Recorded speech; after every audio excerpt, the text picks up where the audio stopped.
So let me kind of just take us another step, and that is, so I know that all of us have been involved in one degree or another in interfaith dialogue between Christians and Muslims and maybe other groups as well. And just a little self-disclosure, if you would have asked me maybe even 10 years ago, what do you think about interfaith dialogue? And I'll confess that I've had a real evolution in my thinking around this, because before I might have simply categorized and say, interfaith dialogue, it's for like liberals and people that aren't committed to the truth and stuff like that. But I really have come to see, and my perspective has changed in more recent years, to see the tremendous value of interfaith dialogue. At the same time, I understand there are very real limits to interfaith dialogue. And so I'd like to explore that with this next question. What is the role, the limits and promise of interfaith dialogue for Christian-Muslim relationships and for the purpose of being faithful to the gospel? So kind of the promise and the real limits of interfaith dialogue.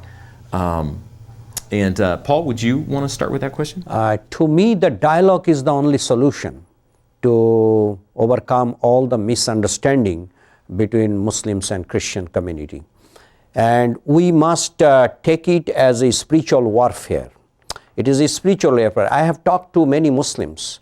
They have some problem within themselves even. Many Muslims, as I mentioned earlier, the majority Muslims in South Asia, they are fighting against the militancy.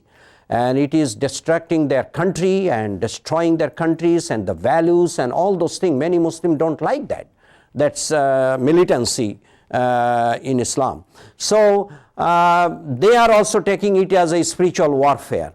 So I invite my Muslim friends, okay, let's come to the table and talk on how we can solve this problem together.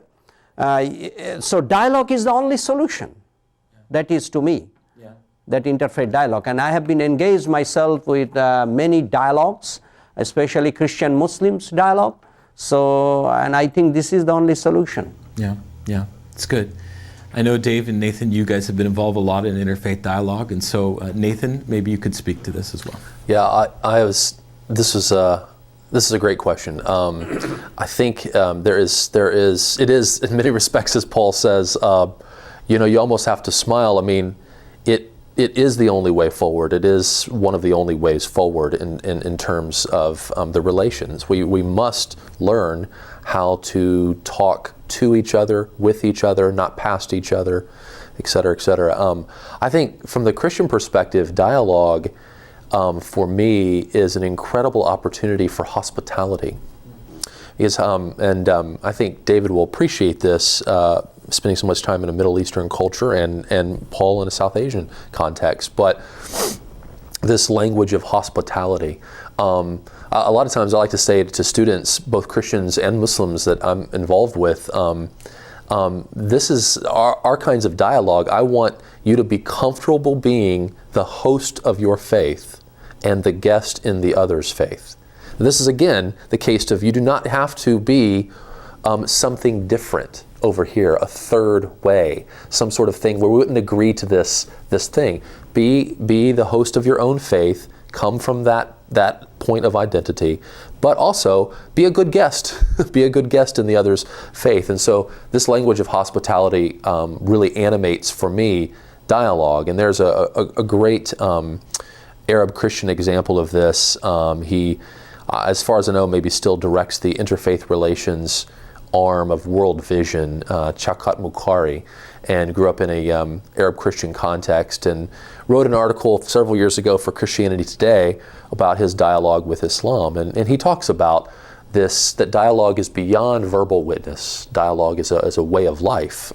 So that's our starting point. And then I'll just hit some marks here. I think that dialogue has great potential for learning how to honor and respect the other, no matter their religious identity. And I think dialogue has great potential for helping us to learn how to honor and respect the other who is different. I also think it has potential with regard to the word that is understanding. It has potential for us to grow in our understanding. When I'm in dialogue with Muslims, I'm growing in my understanding. When I went to Oman and learned about Ibadi Muslims, which are a very small sect, I'm growing in my understanding of the traditions of Islam. This is what's really important here, I think, for some Christians. This understanding is across or despite differences. And so it's not just, again, this amalgamation of a common understanding. It's an understanding that is across legitimate and distinct differences. And then I think dialogue, my third word, respect, understanding, is friendship. I think dialogue has an inordinate possibility with regard to friendship. It's I know there are limits to it because our traditions have certain parameters for what cross or interreligious friendships look like, but I do think, in my experience, I've experienced friendships that go beyond faith and faith allegiance, and that's because of dialogue, frankly. Yeah, yeah. Dave? Yeah, that's great. I really resonate with that too. And just from my own experience in having dialogues with Muslims, the opportunity to open up your understanding especially, but also developing respect and friendship. I think I was just thinking as Nathan was talking about another area that this kind of impinges on, and that is discipline. In order for us to enter into dialogue, I really think there's a need for us to be committed to doing this. Nathan was talking about earlier how groups of Muslims and Christians committed to dialoguing together for a year. Well, that involves discipline, that involves commitment. And I guess the point is that unless you're willing to do that, unless you're willing to be committed and to discipline yourself, the returns are going to be limited. But if you are willing to do that, then the benefits can really be astounding. And I think another thing that the dialogues do, some people call these dialogues meetings for better understanding. So that kind of couches the understanding part. But I think another thing that these meetings for better understandings or dialogues can do is they can open up opportunities or doors for God to work in ways that we might not see possible. So what we're doing is we're creating a space where God can be at work. And he may do that in terms of creating this respect and understanding and friendship. Maybe he'll choose to do something else too. But we're just offering ourselves to him through using, it's kind of like a tool that God can use to bless both communities, but especially I think us as Christians, he will use it to bless us. Yeah. Yeah. I think the interfaith dialogue, I mean, it can be done well or it can be done really poorly.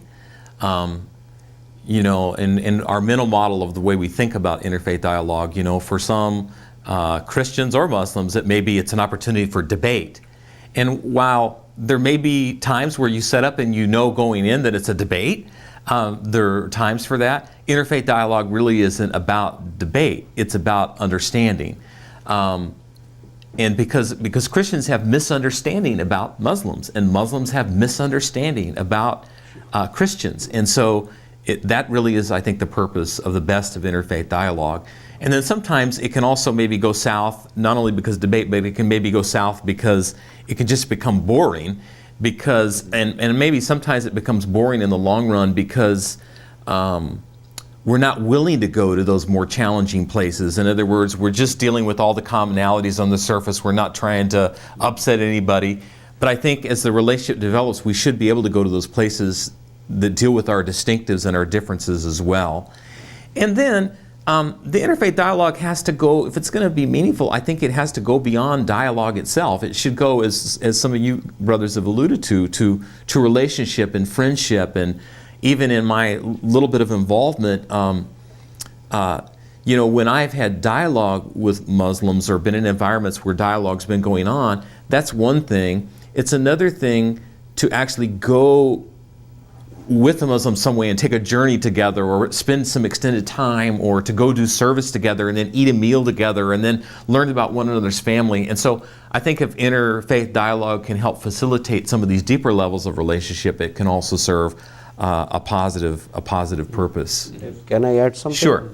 Many Christians, they want to debate with Muslims, and many Muslims also want to debate with Christians. But to me, through debate, you may win the battle, but you will not win the war.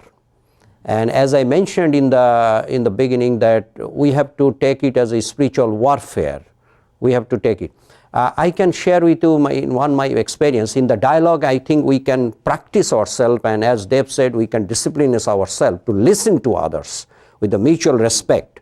One of my experience in the dialogue, in last year, we conducted a dialogue, and we do it in the both side. We have the panel members. I select the 2 panel members from Christian side. I select 2 panel members from Muslim side. And I give them topic earlier so that they can study. And each of panel members will be given some time. And then we'll have a discussion.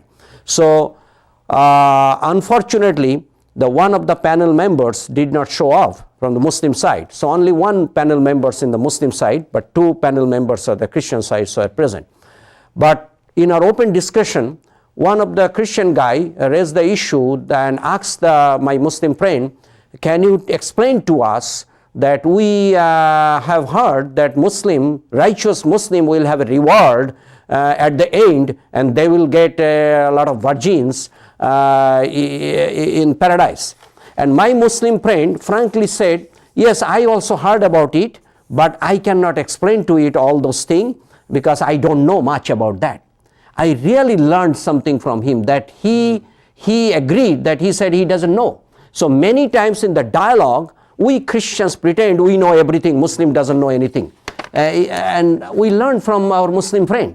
And as a moderator, I told my Christian friends, he is only one person over here, and we are 2, and we are majority over here. Yes, we can fight with him, but he said, I don't know. So we have to know also, we have to learn from him, that we have to know how to say we don't know everything from the Bible even. So in the dialogue, it should be in the spiritual, it should be in the realm of love, discernment, knowledge, and mutual respect.